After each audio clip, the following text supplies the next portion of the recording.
हिंदू हितैषी लोगों को ही अपन जिताएंगे। उसमें लोकसभा चुनाव की दृष्टि से भूपेश बघेल इस समय हारेगा। भूपेश बघेल है और भूपेश बघेल की सरकार में जितने भी लोग थे ये सब जिहादियों के साथ खड़े थे। राजनांदगांव में नवाज खान है, उनका भी बहुत बड़ा आतंक था। इससे लोग पहचाने हैं कि अब निश्चित रूप से ऐसे आतंकी नक्सली ग्रुप के लोगों के ऊपर कार्रवाई होगी। भारत को विश्व की महाशक्ति बनाने के लिए पूरे भारत के 100 करोड़ सनातनियों और राष्ट्रभक्तों का आह्वान करते हैं। नमस्कार, राष्ट्रबोध में आपका स्वागत है।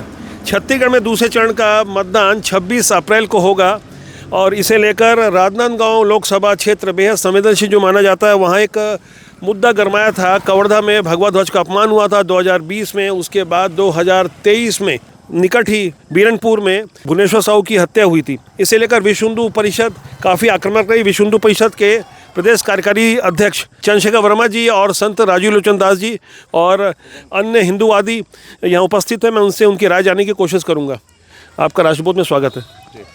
मुझे बताएंगे कि ये मुद्दा कितना प्रभावी रहेगा, हिंदुत्व का एक मुद्दा जिसे लेकर राजनांदगांव लोकसभा क्षेत्र में जिहादी गिरोह का पोस्टर जारी किया गया था। आपका क्या कहना है इस बारे में? वास्तव में राजनांदगांव लोकसभा क्षेत्र में ही नहीं, इन जिहादियों के प्रति जो समाज का जो भाव है वो अच्छा नहीं है। इनको अब पहचान लिए हैं।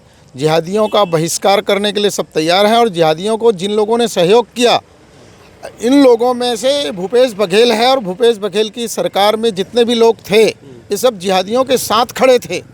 आज जनता इसको पहचान दी है और पहचानने के बाद हिंदुत्व के आधार पर ही और मतदाता मतदान करने वाले हैं।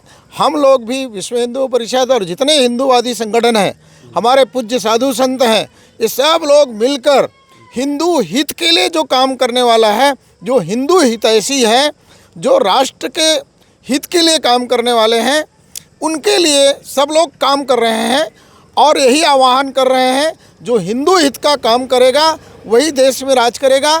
चाहे वो मोहला मानपुर क्षेत्र में जैसे सुरजू टेकाम है, गोविंद बालको है, इन लोगों का बहुत बड़ा आतंक था। ये स्वयं नक्सली ग्रुप के लोग थे। इन लोगों के ऊपर भी कार्रवाई हुई है।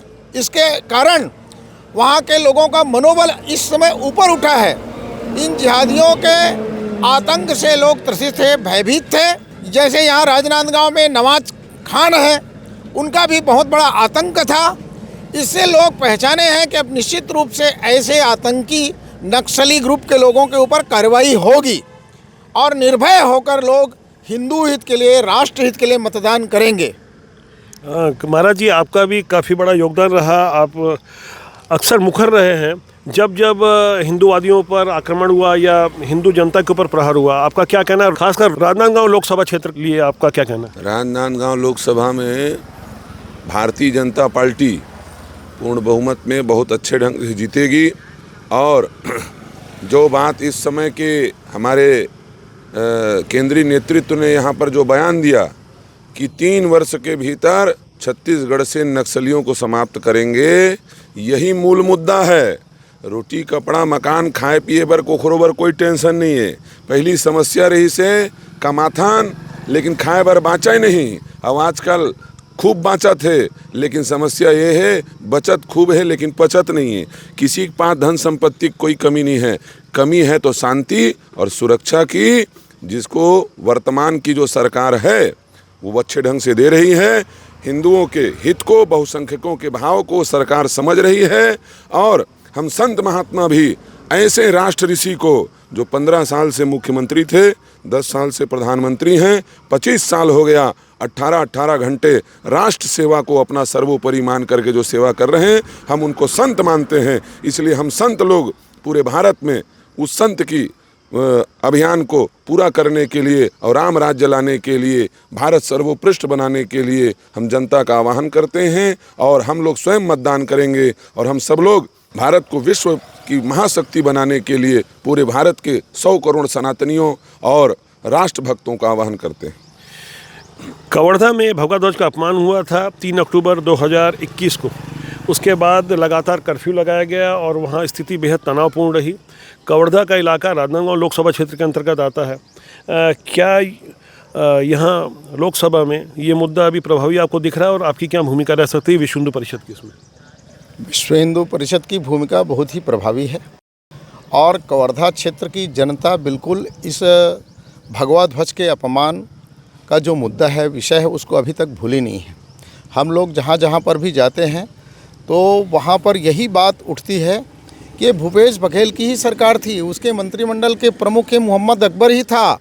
इन लोगों ने कोई कार्यवाही और उस समय नहीं किया इन लोगों के ऊपर, और इसको हम भूलेंगे नहीं। इसका प्रमुख और कोई थे तो ये भूपेश बघेल ही थे।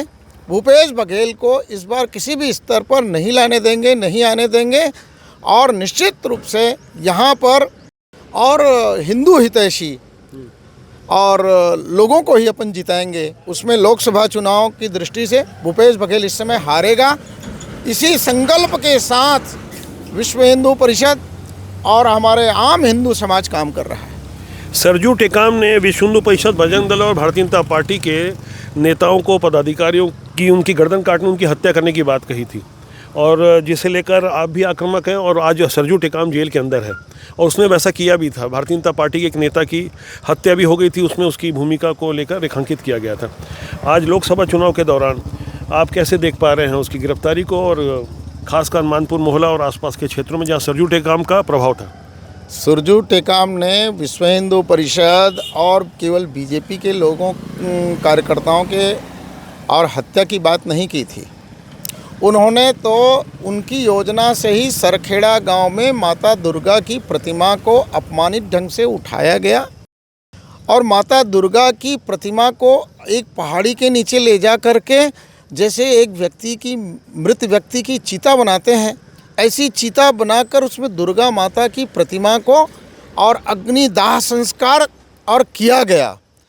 इतना बड़ा घोरतम अपमान सरजू टेकाम के नेतृत्व में, सरजू टेकाम के मार्गदर्शन और उसके सह पर और ये हुआ है। उसके साथ बहुत बड़ा एक गिरोह है, उसमें गोविंद बालको भी था। उसी के आधार पर बिरजू तारम की हत्या भी ये सरजू टेकाम ने कहा बस नहीं, सरजू टेकाम के ही इशारे पर बिरजू तारम की हत्या हुई है। उस हत्या में गोविंद बालको, सरजू टेकाम और उसके गिरोह का निश्चित रूप से हाथ है उनके ऊपर, और कार्यवाही अभी गोविंद बालको और सरजू टेकाम के ऊपर हुई है। आगे और अन्य लोगों के ऊपर भी कार्रवाई होना चाहिए। ऐसे जितने अपराधी हैं उनके ऊपर कार्रवाई होना चाहिए और होगा। इसी विश्वास पर लोग वहाँ पर अब बाहर निकलकर काम कर रहे हैं और हिंदू हित में मतदान करने वाले हैं।